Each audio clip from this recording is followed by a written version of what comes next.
Shortly before we came to air, I spoke with General Michael Hayden in an exclusive interview. He's a current principal at the Chertoff Group and a former director of the NSA and the CIA. General, great to have you here on such an important night. Not only did they reportedly kill James Foley, but they have another journalist, Stephen Joel Soltaf, who worked for Time magazine, among other publications, who they are threatening will meet the same gruesome fate if we don't change our policies in Iraq and withdraw our troops from Iraq. This man's life, they say, depends on President Obama's next decision. This is terrorist rhetoric, and yet they need to be taken seriously given what we saw today. Put it in perspective for us, please. Sure, it's just not terrorist rhetoric, Megan. It's terrorism. The literal definition, the killing of innocents for political effect. And that's exactly what this is. Now, I can imagine what's going on inside government right now. They're trying to confirm the video. Actually, more or less, they're trying to look for evidence to make it not true. And they probably won't find that. And so they'll quickly determine it is true. And now they need to figure out what to say about that. And I don't mean to say they're trying to be manipulative or evasive. It's really important what the American government says, because there are a lot of audiences for the next American statement on this. Not just ISIS, but our Iraqi and Kurdish friends as well. How big are the stakes right now? Well, look, the president articulated a policy which was very limited, at least in the way he described it. We're going to prevent genocide. We're going to protect Americans inside Iraq, most recently in Erbil. But the American support for the Kurdish Iraqi move against the Mosul Dam, that actually had American air power in close support to an offensive operation. We have already gotten beyond the president's rhetoric in terms of what it is we are doing on the ground in Iraq. And frankly, my point of view, we need to do more. Preventing genocide is a virtue. Protecting Americans is a virtue. But we have a fundamentalist, radical state now in the middle of the Middle East, and we can't let that stand. What are we going to do about this other American who is under threat right now? Well, again, that's why we've got to be careful with our messaging, what it is we say publicly. But frankly, Megan, since I'm out of government, I'm a little more free to say we have to look to the broader interest of the United States. We have to look at all sorts of lives that are at threat. Is that how the decisions are made? Because, we're coming off of a period where we traded, these top Taliban generals for the life of one American soldier.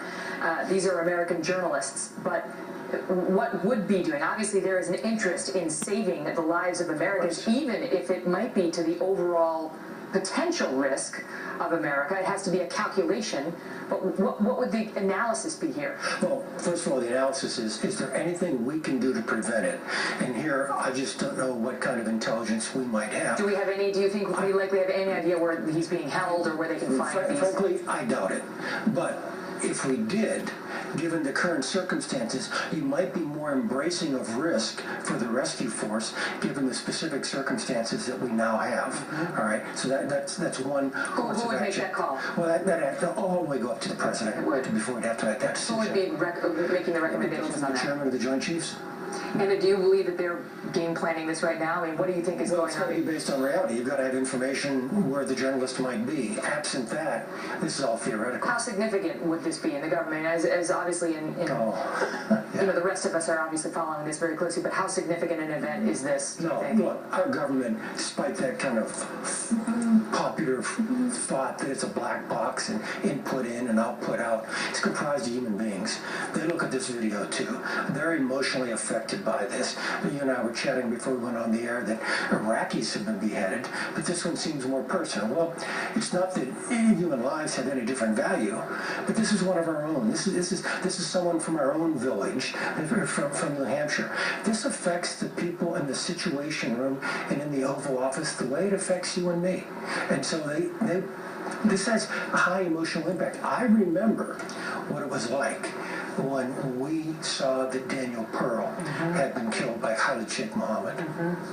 And Nick Berg killed as well. Right. I mean, there was a time in this country where this was happening, and it changed it changed public opinion to some extent about what we were doing over there, because it was so gruesome and beyond the capability of the average average person to grasp, to understand the barbarism, despite the reports that we've heard about what this group is doing. I mean, what should the mission be in the face of this kind of evil?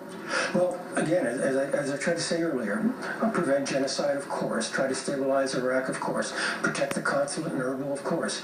But fundamentally, what we've seen with this video is the character of the Islamic State. Now, do you want that to continue to exist and thrive and grow and be able to threaten other Americans, other Westerners, other moderates throughout the world? I mean, that's the fundamental question that we now face as a nation. Okay, but you know that there are many people in this country who believe this wouldn't have happened. He wouldn't have been beheaded. They wouldn't be under threat as they are now if we hadn't started bombing Iraq again. That's how a lot of people think. And they hear you saying we need to be more aggressive in the operations, and they say we will be experiencing more of this if we do that. Yeah, this group tied this murder to American policy in their rhetoric. Now, do you think, does anybody who really understands the situation in Iraq thinks that this group is not coming after us, is not coming after the West, is not coming after Muslim and Arab moderates? They have said that. They've made that very clear. And so, frankly, Megan, I know all about the war weariness here. I'm tired of war myself, but this may be a question of pay now or pay later. And paying later may actually be a much higher bill.